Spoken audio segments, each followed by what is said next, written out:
Good. So I'm online. Thank you, everybody. This is Weiwu. I'm from Alphawallet. Why universal login isn't working, and this one might. So up to this year, like in the previous year and every year before previous year, a little bit like in parallel universe, in the sense that if you build Web3 website, it's usually targeting Web3 audience. You are building DeFi or you are building a DAO. And if you build Web2, well, there's no reason to use Web3 technology. Between Web2 and Web3 is only happening this year. And the most prominent connecting point is something in the line of universal login, where the user Web2 and Web3 websites with their Ethereum address or some kind of identifier.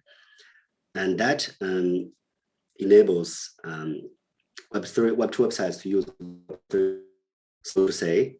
And it's also decentralized in the web a little bit, because now the users can take their identity into their own control, and they don't have to be concerned for someone deleting their identity or leaking their password.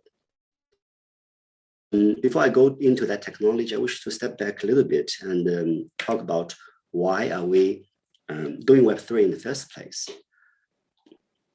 The way I see it, the reason is because centralized web chokes innovation. That's the first reason. So if you have a new idea or a new website, it won't work without participating in the centralized.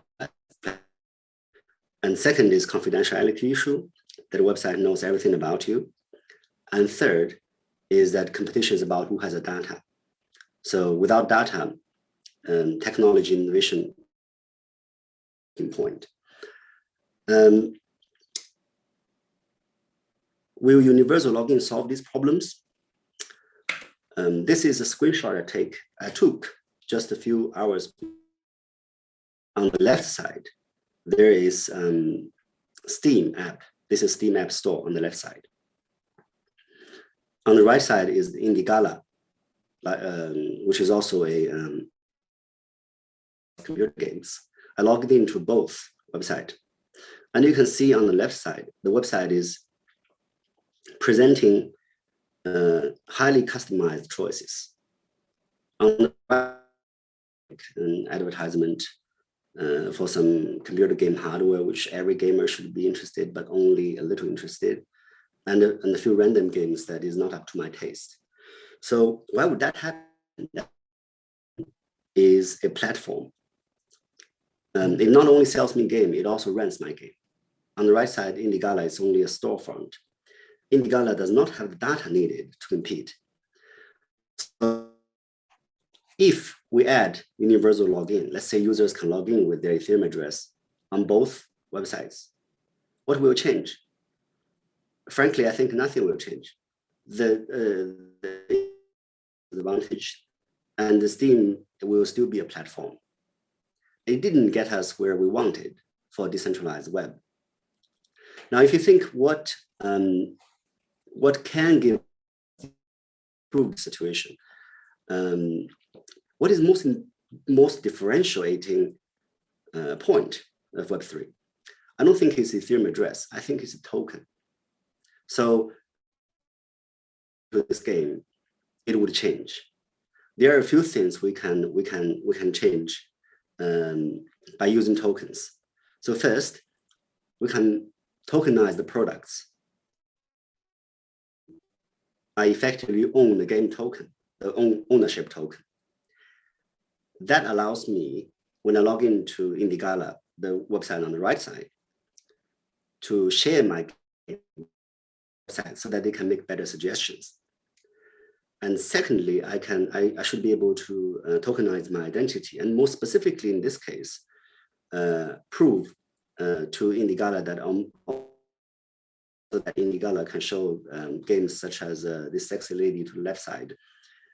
And third, I should be able to tokenize my membership. So if I have, for example, Humble Bundle membership, or then games that would be discounted because of that membership should jump out. These would give Indigala. This gives us what we wanted in the for decentralized web in the first place, which is allow innovation, which is allow the users to share their own information in their own confidential manner, and allow competition. This brings us the need for new technology, which does not authenticate users by their ID, but by what they have, like the product tokens and membership tokens I just mentioned. So this would be token negotiation. Token negotiation is a protocol that enables users to use tokens on websites in plain language. Now, it's not just a traditional technology where you have the Ethereum address and the website can look up what tokens you have by looking at the Ethereum blockchain. It includes the negotiation component where the user is able to decide, and the website is able to react to it. Here is an example. Now, before I introduce this example, I need to mention that we worked with DevCon for the next DevCon project, where the ticket was tokenized with our technology, which do use token negotiation. That allows DevCon tickets to be used by other websites. So in this case, it's a hotel website. It's a hotel.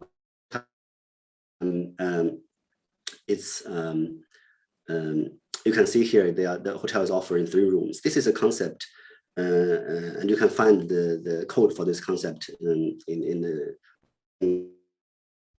So first, look at this hotels being offered, and on the lower right corner there is an Ethereum icon. If you click that, it shows what DevCon tickets you have, and if then you can see the website changes according to the tokens you have. In this case, the price is discounted. Then, when you choose to book one of the hotels, when you choose a token to be used on the website, there's no authentication. This is something called adaptive authentication that we implemented in token negotiation that allows website to react to a token. You actually own the token. And this allows the website to ask you to verify the token ownership at the last stage when you are ready to book the hotel and pay for the hotel. So if then the authentication request is popping up, and then you need to authenticate by signing the message and confirm the booking. So this is a 2-minute overview of how token negotiation works. But I wish to take this example and analyze what are the features we need for such a process. And the features, which is trust, interoperability, and privacy. First, trust. The technology need to ensure that tokens being displayed on the web, being used on the web, is what you really have. So the website really reacts to the fact that you really own a DevCon ticket token, and not fooling you by saying that you have the token or accept a non-token. Ability issue, where token issuers, in this case, has to participate in the web service to a certain extent. And because this is DevCon ticket being used, token issuer will influence the process a little bit. For example, by displaying the ticket in the way that DevCon prefers. And third, we have a privacy issue. So the website should only learn about tokens being used.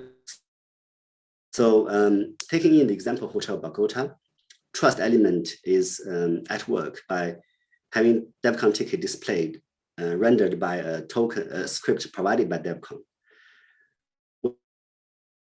DevCon controls revocation, expiry, and whitelist, which is are the websites that can use the token without asking the user for permission first.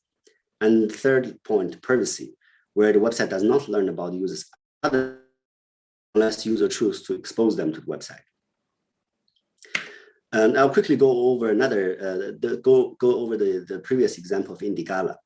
If we use this token,